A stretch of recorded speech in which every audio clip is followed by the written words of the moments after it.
Quedamos con la joyita de Tatiana que ya la había enunciado antes de ir a la pausa. Sí, yo quería un poquitito hablar del tema del litio. Yo la semana pasada fue el tema, escuchamos mucho a Máximo Pacheco, él ha tenido un buen despliegue acá en Santiago y también en la región, lo que me parece que es muy importante, dada la necesidad que tiene esta empresa, la nueva empresa, Nova... Nova Latina, Nova Andina.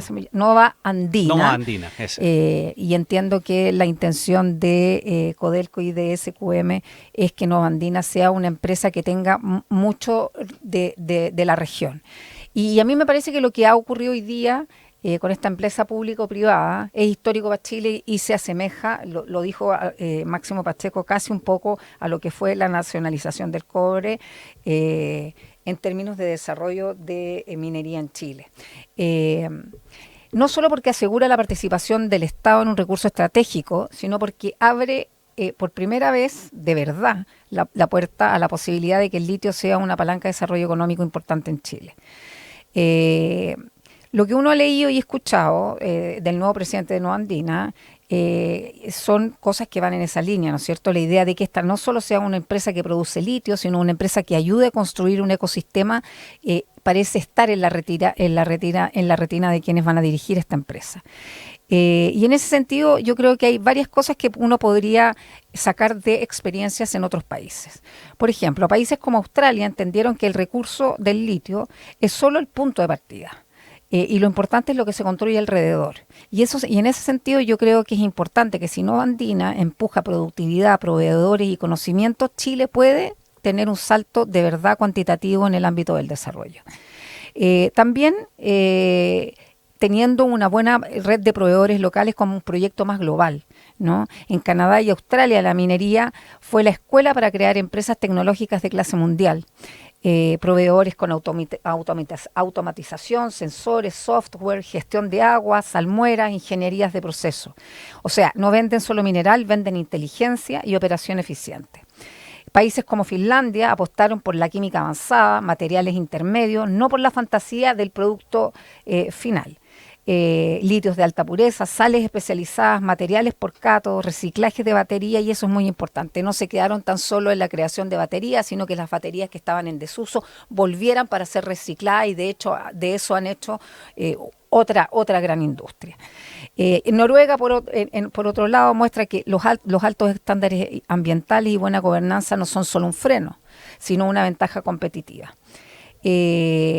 Y Alemania, por último, demostró que no hay industria fuerte sin técnicos calificados, y yo creo que ahí hay un gran desafío de esta nueva empresa y del país en conjunto.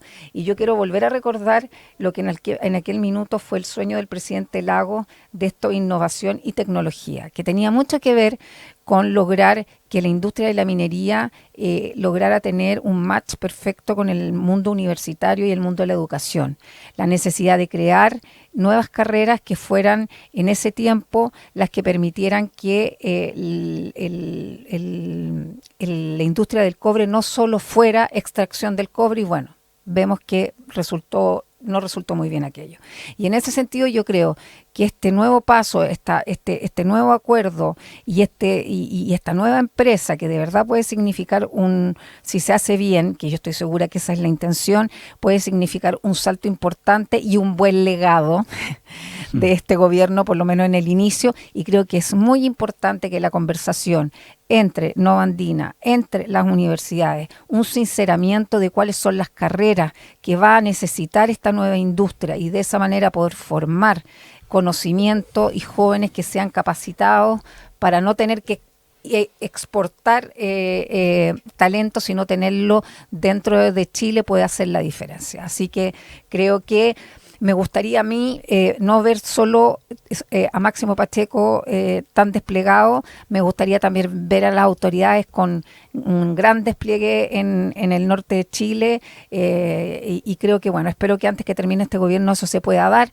Los gobiernos, como bien decía Daniel, uno sabe cómo hacer grandes eventos, convocar a muchas personas y hacer que esto sea más visible en los medios de comunicación y que no termine siendo un tema de nicho. Yo creo que el litio por sí es un tema de nicho, es un tema complejo, pero yo creo que el desafío comunicacional y el desafío de este gobierno antes de irse es al menos a través de esta nueva empresa hacerle entender a cada ciudadano y ciudadana que hay una esperanza de desarrollo que es posible, y en ese sentido yo creo que hay un desafío abierto, todavía queda pocos meses, pero creo que es posible lograr hacerlo.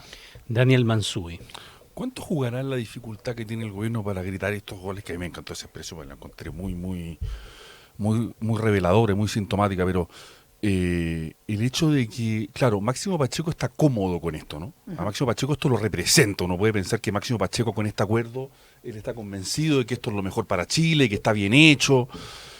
Pero eso no pasa con todas las autoridades de gobierno, que tenían otro discurso cuando llegaron, que tuvieron que variarlo, por los motivos que fuere esa otra discusión, pero que no sienten que esto sea completamente suyo, entonces tienen como un cargo de conciencia que les impide defenderlo con toda la fuerza, porque no lo consideran propio realmente, no están plenamente convencidos, y eventualmente algunos de ellos, esto es una especulación, desde el 12 de marzo van a volver a su discurso original. Entonces, ¿cuánto hay de eso? Porque es evidente que en Máximo Pacheco esto él encarna y esto a él lo representa plenamente y fielmente. Pero a las autoridades más originarias de este gobierno este acuerdo puede ser una cosa muy dolorosa. Entonces es como cuando gritas un gol contra tu equipo, ¿no? Perdón por la analogía futbolística, ¿no? ¿O tú crees que puede terminar en autogol? Siguiendo la analogía. O puede ser sentido como un autogol por muchos de ellos. Si después del 11 de marzo se empiezan a escuchar voces más críticas respecto de lo logrado. Exactamente. Lo que es, por supuesto, un contrasentido porque te impide ahora sacarle lustre a este logro. Pero yo creo que hay mucho cargo de conciencia de este tipo de cosas que no eran las que se defendían y que nunca han recibido un soporte o una plataforma programática que permita explicarla. No a Máximo Pacheco, que nunca le ha costado, porque nunca ha estado en otra posición, pero sí a las otras autoridades más relevantes. Sí, o sea, evidentemente... Es como gritar el TPP-11, ¿no? Sí, claro. Evidentemente, Máximo Pacheco tiene una especialidad y él ve todas las oportunidades económicas que esta nueva empresa le puede dar al país. Lo que falta ahora es que otras autoridades, y ahí tiene bien en decirlo Daniel, o sea, a mí me gustaría que los ministros de Educación, los ministros de Desarrollo Social pudieran ver en esto también oportunidades de desarrollo importantes. O sea, aquí cuando uno desarrolla una industria nueva y la desarrolla bien, esto es multisectorial y la verdad es que uno debiera ver un relato sobre esta nueva empresa que superara solo los 6.000, 4.000 o no sé cuántos millones de dólares, que obviamente son muy importantes, pero si nos quedamos tan solo en eso, básicamente va a ser una industria extractiva más, y yo creo que hoy día de verdad Chile tiene una oportunidad a través de esta nueva empresa de hacer de esto un país mejor, pero un país mejor también en lo que tiene que ver con la educación, también en el desarrollo regional. Creo que es muy importante que esta empresa no sea una empresa que sea dirigida y mandatada solo por ejecutivos desde Santiago. Creo que la ciudadanía y la gente en región tiene que sentir la propia, y en ese sentido yo creo que si no se involucran diferentes actores, la verdad es que va a ser un intento solamente económico y nuevamente alojado en páginas económicas y en conversaciones de personas muy doctas que hablan sobre estos temas en espacios muy acotados. Porque además no sacarle brillo o colocar la discusión en los beneficios y las potencialidades que tiene y transformarse más tarde eventualmente en crítico de lo mismo, sería darle municiones también a quienes cuestionaron desde el principio esto, que están desde el otro lado de la vereda ideológica, que cuando se desarrolló esta estrategia y se dejó desierta aquellas otras licitaciones que estaban en curso, dijeron que no era lo más conveniente. No era lo más conveniente porque habría sido poco transparente, que sí, después había motivos para hacer eso también, ¿eh? Pero fíjate el contraste en lo que dice la Tati, lo importante que era el tema del litio en el candidato Boric y en el discurso original del Frente Amplio en general, como una manera de lanzar una nueva estrategia de desarrollo para Chile. O sea, tenía un papel y un lugar muy, muy relevante. Y hoy día no lo tiene, y yo creo que no lo tiene precisamente porque no se hizo como ellos esperaban que se hiciera y por tanto no saben muy bien qué hacer con esto. No lo sienten como propio, es como es como un hijo que no quieren reconocer, por decirlo así, digamos. Lo que es muy llamativo, porque efectivamente yo creo que hay una gran oportunidad, y esto para Chile puede ser muy, muy importante, y es de los sectores estratégicos, que lo dice cualquier persona que sepa de esto, digamos, de los sectores estratégicos más relevantes, y yo entiendo, hasta donde mis conocimientos llegan, que el acuerdo que se está haciendo y esta estrategia que se está planteando está bien hecha en términos generales, digamos, y que el acuerdo con SQM era doloroso por muchos motivos, pero imprescindible por otros, porque ellos sabían cómo hacer esto. O sea, evidentemente, todos podemos tener una opinión más política, no de SQM, sino de quienes estaban detrás de SQM. Yo creo que ahí está el dolor, ¿no? Pero básicamente la decisión, al parecer, y visto ahora, no con el diario, sino que ya con los hechos, fue una decisión correcta. O sea, ir a una licitación y empezar de cero, en vez de agarrar a una de las empresas más grandes de litio del mundo, como SQM, independiente de quienes fueran los que estén detrás, y agarrar todo ese know-how y partir con algo ya, o sea, con la mitad de la carrera hecha, evidentemente para las urgencias que tiene Chile. Si ese es el tema. Y sabiendo que estas oportunidades de mercado uno nunca sabe cuánto duran tampoco. Entonces, claro, si tú te demoras 10 años, puede que en 10 años esta ventana se haya cerrado. Entonces yo creo que finalmente, más allá de los dolores y todo, uno tiene que en la vida tratar de que esos dolores sean sanados rápidamente. Yo creo que eso le falta un poco a cierta clase política. No sé si no existen remedios para eso, pero ya, las cosas fueron. Hoy día hay una oportunidad importante, y yo creo que, así como lo que tú decías antes, Ramón, del tema de la reforma previsional y de las cosas, de los avances que sí son importantes y que han sido importantes. Mira lo que ha pasado con un tema tan importante como el copago cero. Es un tremendo avance.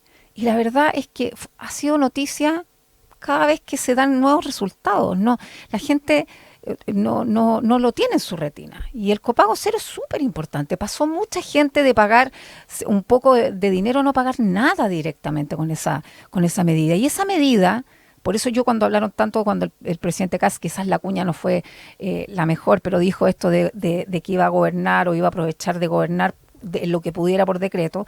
El programa Copago Cero fue solamente iniciativa presidencial, no necesitó proyectos de ley.